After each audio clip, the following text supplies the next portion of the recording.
Well, hey, Cole, great to have you on the Anvil and Iron show. There's only one you in the world, so tell us about you. Cole Harmonson. I'm from Austin, Texas. I've been in the factoring business since 1994. I worked in banking about 13 of those years and then started my own business called Far West Capital in 2007. Sold it in 2018 and did a restart with Dare Capital in 2019. Okay, so that's the big overview on business. How about everybody likes to talk business. What do you like to do for fun? You know, for the last 4 years, I've fished every single Friday from July to October and done a couple of fly fishing trips in between. So I'm real mad at those fish. I skied 33 days this year. I'm like hot yoga guy all the time as much as possible. Workout, swimming, gyms, dogs, wives, not wives, just one. Okay, Um, uh, I was gonna say something funny about your geographical location. I know you're in Colorado in the mountains, but anyway, okay, yeah, excellent, yeah, yeah. very That's what cool. I like to do. Yeah, thank you. Renaissance man. Awesome. Awesome. Well, listen, can you share a bit about, your role and how it fits in the bigger picture? Like what is your role at Dare Capital? And I know you guys are like in a bunch of different stuff, factoring, software, backroom services, all that stuff. Can you get a little bit more granular for us? Sure, absolutely. Thank you for asking. Yeah, when we started Dare, well, and roll back a little bit, I worked in banking, like I said, for a guy named Don Strickland, who I got a front row seat in a company that went from 72 million to 2 billion, from one location to 42. We did acquisitions, we went public. I was on the management team as a young whippersnapper. Wow. Um, and so I got a really good taste for what it's like to grow a business and to create value for your shareholders, et cetera. Um, and the entrepreneurial bug, I think, just got sparked in me. I never really imagined going out on my own and doing, entrepreneurial things while I was working for the bank and as we were going public and, everyone was doing well, et cetera. And Don came to me and one day and said, "Hey, look, we're selling this thing. You need to think about what you want to do." I'm like, "Oh, I want to go with you, like why?" Right, right. Um, Don't cut and the umbilical cord. yeah, I was like, wow, I had, out there, competing in the non-bank world. That just doesn't, I don't get it. I was scared, frankly. Sure. And, decided to ultimately go out and start something after the sale of the bank and with the CEO, Don Strickland and I. And so we had a great time. We brought many of the people that we worked with in the past, kind of brought the band back together, if you will. And, that was a really fun run, 2007 to 2018, when we ultimately sold to a bank out of Houston.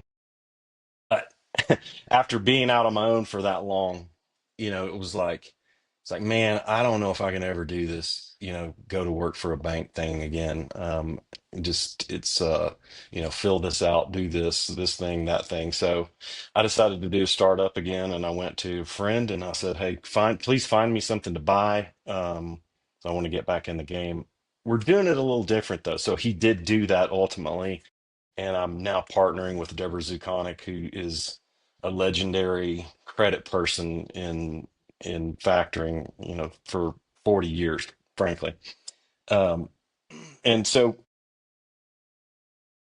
she had this product, and both of us had the same idea. She just took the idea a lot further than I did back in the day. But the idea was, instead of hiring salespeople, we want to help create other entrepreneurs in this business, because those people who are in factoring and have been in it for a long time are all very anti-authoritarian and very much independent-minded people, very entrepreneurial, very creative, folks who've been in the space. And so our origination strategy at Dare is not to hire a bunch of salespeople; it's to create a bunch of other entrepreneurs.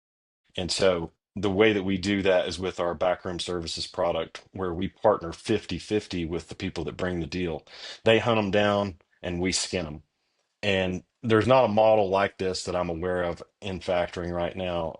And so if you're a factoring broker or you're a factoring salesperson and you think that you might have an entrepreneurial bone in your body where you now get to take risk and get those rewards, those are our people. And so we really started marketing that. And so far we've signed up about 16 partners across the country. Um, and the product is supported by something that we were also very, very passionate about, which was the technology that's behind factoring. And the technology that's behind factoring has always been like off the shelf, created by people that are not in factoring. And so we decided to create our own product. And we've been selling that. We just signed up our first bank. So we're very excited about that. But it's a product that is meant to enhance the customer experience. It's meant to enhance the the portfolio manager role, the account manager role, the operations team, and it's just made common sense decisions with our partner over at N&6. His name's Matt Smolsky, and he and I have been working together again, 20 plus years. All the ins and outs of factoring, the details that we could figure out. So you asked, what do I do? Hopefully, I help create other entrepreneurs. Hopefully, we enable the technology that's behind factoring. Hopefully, we're good sort of members of the community of factoring. I've been the president of the American Factoring Association, and I'm still on the board. Heavily involved in some legislative efforts across the country, including Texas and California and New York. So that's that's what I do. Very good. So, I mean, you're steering the ship, right? Now, you just mentioned NN6 almost like almost as an aside. That's your software solution, right? Okay. What's that stand for again? The non-negotiable six. Okay. So we used to basically, well, I'll give you a little history. So when we were at Far West, starting in 2014, we were growing the business rapidly. We were scaling. We were doing this and that. And every once in a while, someone would walk into my office and say, we're going to have to take a loss on this deal. And I'm like, well, what happened? Let's reverse engineer it. Okay. We go back, we came up with these six things. And we said, got on a whiteboard and basically just wrote down all the details of what needs to happen in order for you to call it a factoring deal. I said, please don't call it factoring unless you're engaging in these activities. And so that's what we built our solution around, and we built a back-end tool first that would extract data from an existing software system that's out there and then give you almost like a dashboard for your key metrics on what you need to be doing. Because everyone in this business um, discounts the operational risk of factoring. So if you look at it from the outside, you're buying an invoice, you're getting paid in 30 days, you earn a fee. Like what else is there to do other than that? It's a very, very, simple business, but it's not easy. It's like saying to run a marathon, it's 26 miles. We all know that.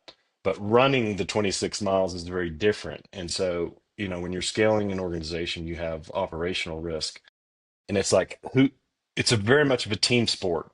Factoring is a very much of a team sport because you're handling sometimes thousands of transactions and thousands of customers and thousands of account debtors if you've scaled your business.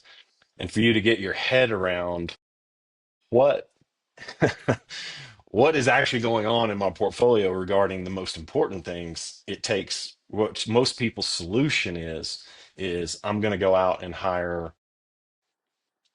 15 portfolio managers to comb through and create spreadsheets, which is annoying to me because your system should basically just tell you what is happening. And our product right now, all those things that people pay like a lot of money for in terms of portfolio staff and time, energy, and effort. Let's say you wanted to, I'm not going to go too far down deep rabbit hole of, technical terms of factoring, but you wanted to understand, if you're a factor, you, for one thing, like dilution, which means if I put out, $100 and I get 99 back, I've had 1% dilution. So you want to understand why that happens if you're in the factoring business, because if your customers and your collateral are getting short paid, there could be a trend that you need to be aware of, which is not good. And so our product basically will automatically shoot out an email from our system to the account manager on all their accounts when anything like that happens, and a task list is created, and a resolution, and better customer communications, because sometimes maybe the customer doesn't even know why they're getting short paid. They're too busy. They're running their business. And so that's our job, really, is to help our customers figure out what's happening inside their business. And that's what we do. That's what N and 6 ultimately, at the end of the day, one of those six is relationships, which sounds intangible, and it kind of is intangible, but at the same time, if you're not communicating well with your team or your customers, you're not doing the job of why we're even doing what we're doing in the very first place, Right. which is to help other entrepreneurs go from point A to point B when the bank can't help them. Right. So Right. Yeah. I could talk about N and 6 all day. Okay. Yeah. Well, um, thank you. Thanks for sharing that. Actually, I love the fact that you're talking about, the factoring world is made up of a bunch of maverick, what would you say, entrepreneurs and so forth, very non-banky type people, right? Yeah, And it attracts a certain personality type, I think, who can stay in it for the long term. But the banks are heavily involved in factoring across the United States. okay, I would say factoring companies are an extension of banks, because we all borrow from banks to do what we do. So right, there's an infrastructure there, and a lot of those guys who are running shops, big shops at banks, are also, you know, wild men, wild women. gotcha. No, I get it, 'cause it doesn't fit in that really, really nice square peg, square hole, Yeah. kind of thing. Requires a lot of every deal requires creativity, every deal requires nuance, every deal requires a detailed analysis of, what you're doing. And it's a really fun business to be in. There's puzzles for you to work on every day. I would say, if you're not the person who can handle uncertainty, then factoring's probably not for you. Because there are a lot of instances in which you have to sort of enter the void, if you will, with your customer. And what we've found over the years, even in problem situations, if people are focused on the solution, and doing the right thing and being transparent, there's some situations that people have worked out of that have been pretty hairy, that you might not have expected them to. So. Speaking of uncertainty, what kind of shifts are you seeing in the industry right now and in the economic landscape?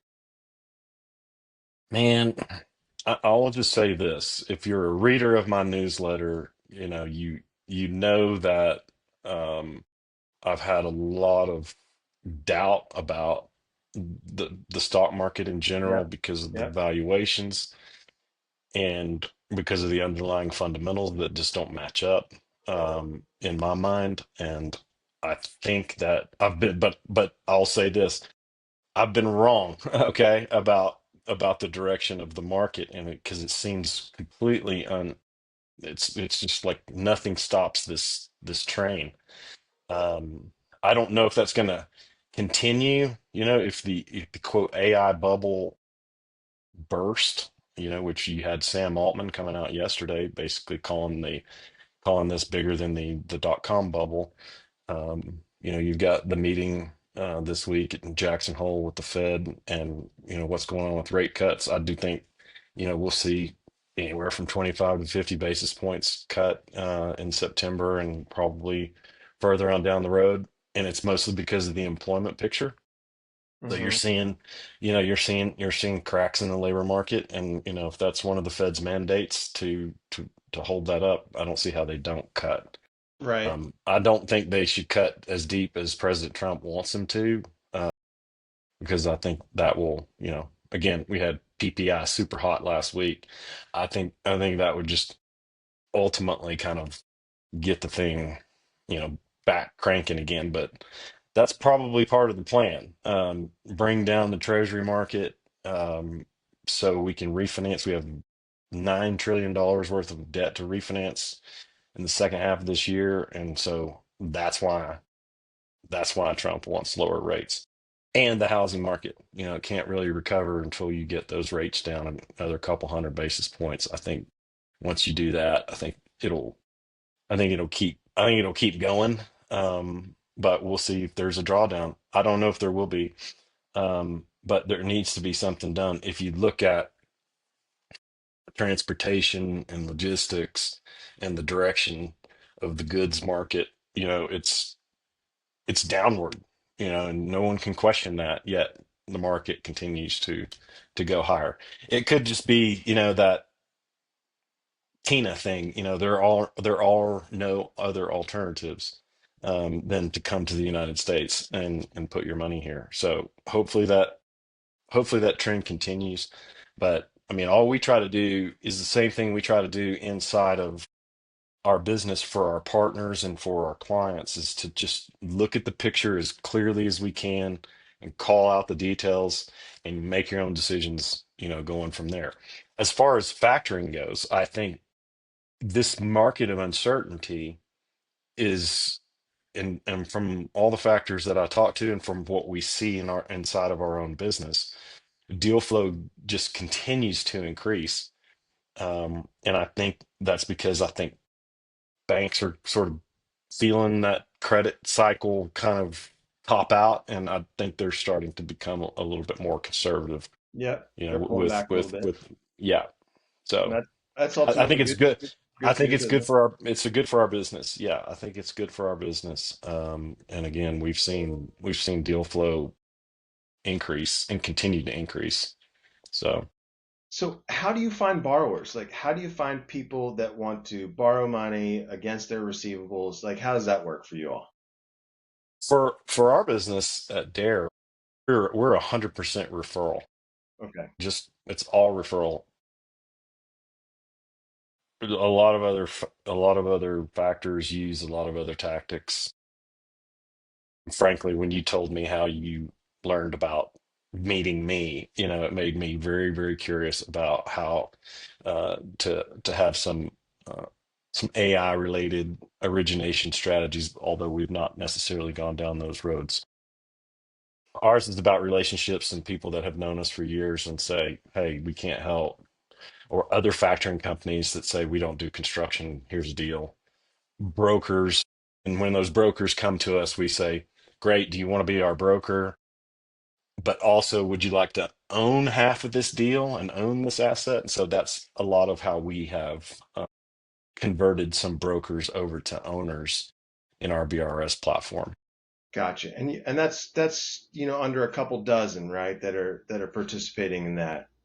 How many do you want to have participating in that?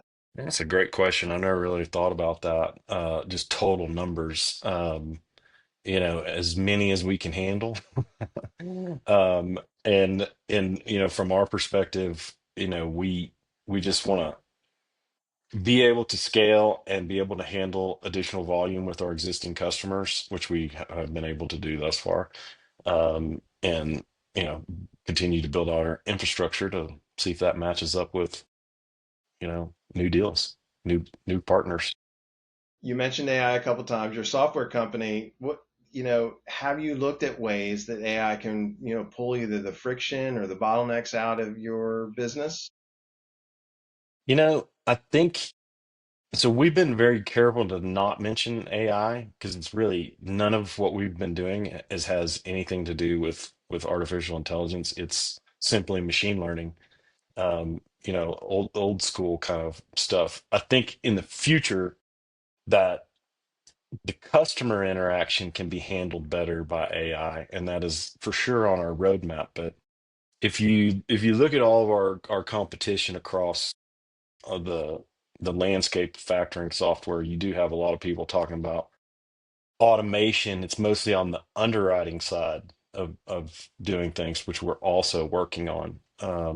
But no one in factoring, in the history of factoring, going back to the, let's call it the 80s, no one ever had problem getting money out the door. Okay. It's the friction that happens when the money needs to come back. And so we've focused our platform 100% on portfolio management and having clean assets.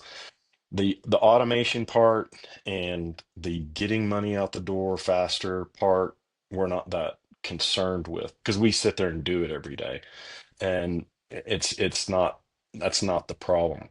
I think that you have learning models that will take some of the things that we talked about on this call, which is like NN6, etc. Those NN6 things, the identification of red flags and anomalies inside your portfolio. I mean, we're already doing that without AI. I think at some point it's there's a step further. I'm sure of that with it, and we're going to try to ride that train. But for now, because AI is so new, we really haven't utilized it or thought about in a serious way making it a priority because it hasn't been necessary in our world thus far. Gotcha. Are you open about what the six of the N, the non-negotiable six are? I mean, do you? I'm looking on your website. There's five boxes checked, so I'm not sure. Like, and you mentioned relationship is one of them. Are you? Is that intellectual Yeah, no, property? no, no, no, no. It's on our website, nn6llc.com. You can read all about the six. That's the whole front page is what they are and how they work. And it's not rocket science. Anyone who's been in factoring for more than 5 minutes and is in operations and credit understands what we're talking about. But it, again, like I was saying earlier, it's not necessarily about knowing these things. It's about the execution.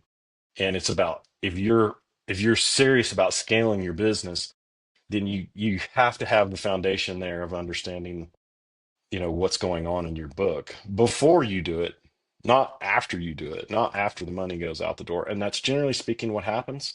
And that's why most factoring companies who blow up, they go vertical, but they thought they understood what they had, but they didn't. And so that's really the case. My partner Deborah has spent, like I said, 40 years in this business and has audited. She has a consulting business as well and has audited hundreds of factoring companies over the years. And so we took that information. That's also how we created BRS because what she started to notice on BRS was that a fully scaled factoring business spends about 30% of its SG&A on marketing and sales expense, and it spends about 30% of its SG&A on credit and operations. So the thesis with BRS and Backroom Services, we're helping to create other entrepreneurs in the factoring business. The thesis is you handle your expenses on marketing, and we'll handle our expenses on credit and operations. We're going to end up in the same place as a net income number, if you will. And so, you know, but yes, to answer your question, we're totally open to all those things. You know, Gotcha. And for anybody watching this, BRC, that's your backroom services where basically that broker takes on kind of a JV type role with you, right? Kind of a joint venture on the individual transactions or everything going forward. I mean, how's that work? on the in on Each deal. everything we do, we're 50-50. Gotcha. So if you're a salesperson, a high performing salesperson, for example, your income, uh, it's triple in your income.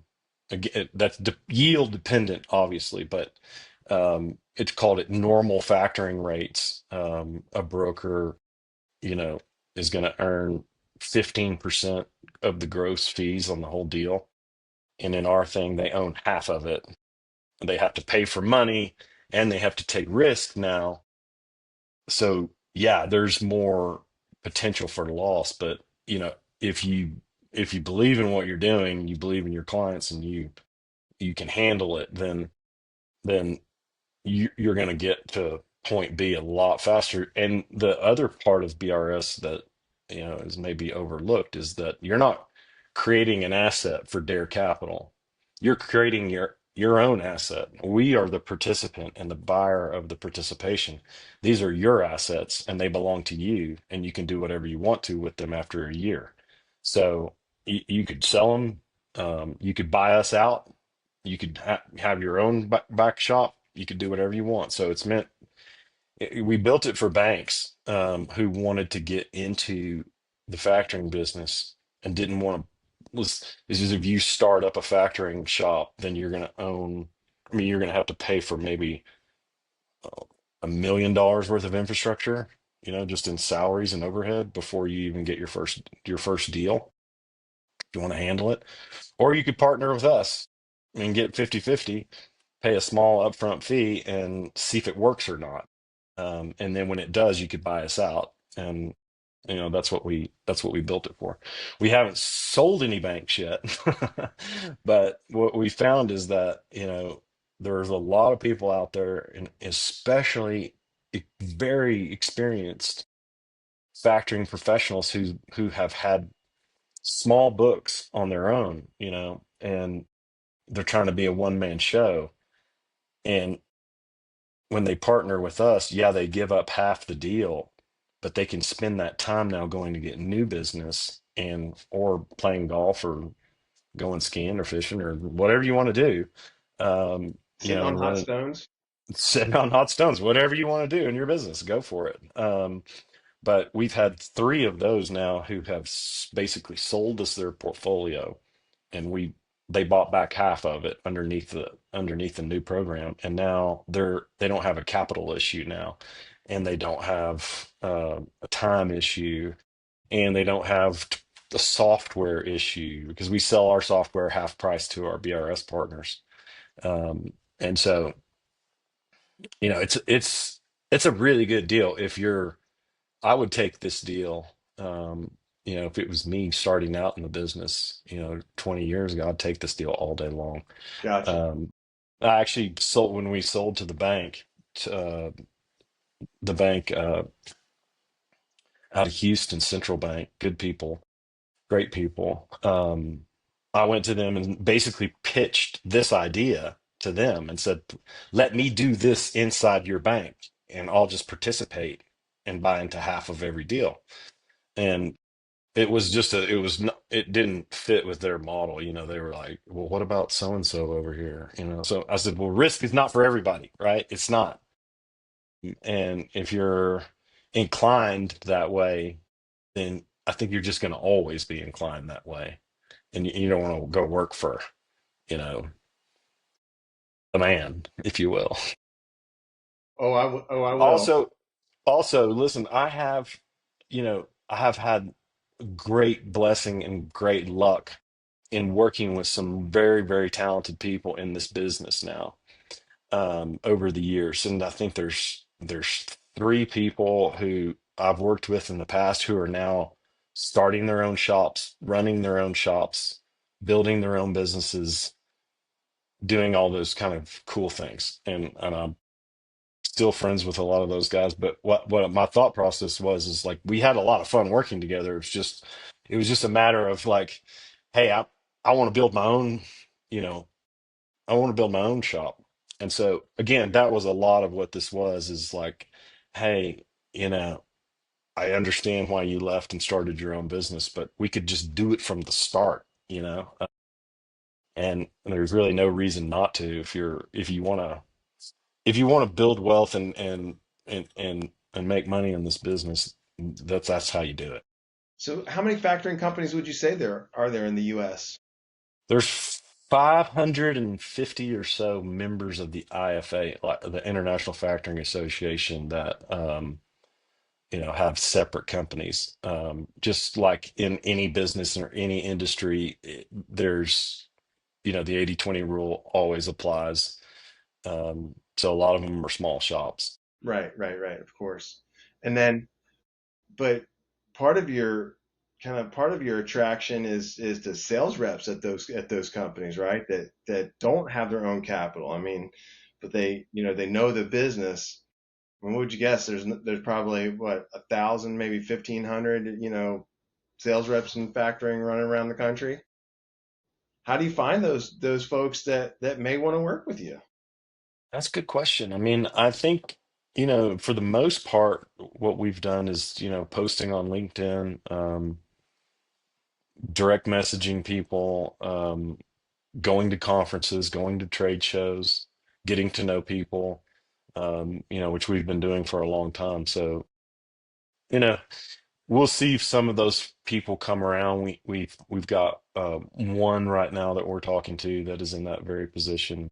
The way that the commission structures work in factoring is they're ongoing and they're sort of cumulative. So if you're successful in this business, right, you're going to have a big commission base making very good money. Um, and so to sort of leave from that and start a shop and take risk and have to start over, is daunting for a lot of people. And I mean, I could say I was in that position myself, back in 2006, when we sold. I was like, no, Right. because I loved selling the product and I loved, managing the group that I was in. But, I didn't really fully grasp like what you could do, um, until it was sort of forced upon me. What kind of goals do you have for 2026 and beyond? What's got you really pushing? What are the outcomes that you're looking for? You know, I'm more along the lines of the Scott Adams systems over goals. Okay. And so I try to focus on the sales side and the marketing side, operations, credit, whatever it is, the sort of the engine that makes your business run to just make the systems better. On the sales side, we focus on activity. We focus on making sure that we're putting the energy into the system, and that is what produces your results. The wild thing about this business is you never know where it's going to come from. I mean, we've got 15,000 names in our database, and similar amount of LinkedIn contacts. And I might hear from one of those people. Like I heard from one this morning before we got on this call, and we hadn't talked in 6 months, and I got a deal. It needs to close by next Monday. So you just never know. I we've almost tripled this year, just in this year. Um, and that's because of our partner program, and our own portfolio that's growing as well. But it's like, uh, if that happened again next year, I'd be very happy. But I'm not. I don't press the button on we have to make this much money or get this many stuff. I just say let's make the system better, um, and put effort into what you do, and effort into your, as much as possible into your all of your activities. And if you do that, you're going to get some results. We do a lot of training with folks, on the sales side, and we've been doing that for years and years and years. So I think it's just always, sort of sharpen the sword and focus on your behaviors and your attitude. You're it's going to be real hard not to close business. So you mentioned sales a couple times, but you said everything comes to you as a kind of repeat business. Are these like account managers? Are they hunters? What are on the sales side? And are they employees of Dare, or are they, when you say on the sales side you're doing training, is that's for their brokers that use you or that you? No, that's for us Okay. internally. Okay. So communications with our account management team, communications with our clients, communications with, um, our prospects. We have one salesperson at Dare who happens to be my son, and that's probably the only salesperson that we're going to have, because again, we're trying to build out our partner platform. But yeah, that's where we spend the dollars to do training, Account management. sales and account management. Yeah. Okay. You only got one sales guy. So you got you Yeah. spent okay, all right, okay. I'm just hmm doing. So I want to make sure that I was getting the lingo correct. Okay, cool. All right, excellent. You said something that kind of really parallels something pretty similar to what is going on actually in an old company of mine that I can't really say about now, but you'll know what I'm talking about. They had a credit person that built out essentially this proprietary credit system, right? Kind of sounds like maybe something that Deborah has done, right? And he's retiring. He is retiring at the end of September. I was just talking to a colleague of mine. He goes, "We're trying to get everything that was in his head on the paper, in systems, so that is that something that you see like, hey, look, we need to, systematize our underwriting and our risk and so forth, given that right? You have all those eggs in that one basket in that intellectual property that's in between their ears. Is that something that you think Yeah, about? I'll tease a little bit of what we're doing at NN6. And I was saying earlier that most of our competition is focused on the automation of the underwriting process and getting speed and getting money out the door quickly, etc. And what we're doing on the underwriting side is to take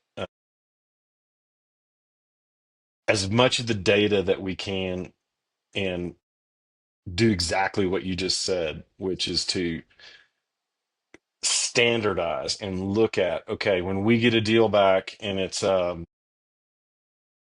has these characteristics on the debtor side, or it has these characteristics on the client side, it'll either move up or down in the priority of what we work on in underwriting. Because as you might think, we do see a lot of deals, and our underwriting is just we're doing it all day long, every day for us and all of our partners. And so we're going to put that into a platform as part of the platform of NN6 is so from when you get a lead, it'll kind of quote unquote score itself, if you will, in many ways, and show you on a priority basis, just based on size, based on old characteristics, based upon what we found.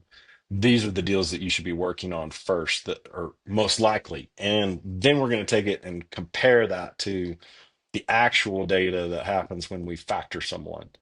So, based upon what we're doing, is it working? Is it not working? Um, where are the dials we need to adjust? So, yes, that is 100% on our platform, 100% on our radar to do that. Interesting. Very cool. Well, hey, I tell you what, if you want to just if people want to get in touch with you and talk to you about either a broker relationship, a joint venture type relationship, or maybe they need some working capital, they need some to have you look at a factoring transaction for them. How do they get in touch with you, Cole? I mean, darebizcapital.com is our website. You can find me on LinkedIn, Cole Harmonson. You can find me on Twitter, Cole Harmonson. It's not hard. My cell phone's out there, so give me a call. Yeah, they're gonna have to call you twice if I recall correctly, right? That's right. Well, yeah, yeah, Yeah, don't be put off by the fact that your call's not going to go through the first time in his cell phone. He does listen to voicemail messages. Cole, that's hey, right. it's been great to have you. Any final thoughts that you want to go over? No, I appreciate you having me on, and good luck to you and all your listeners.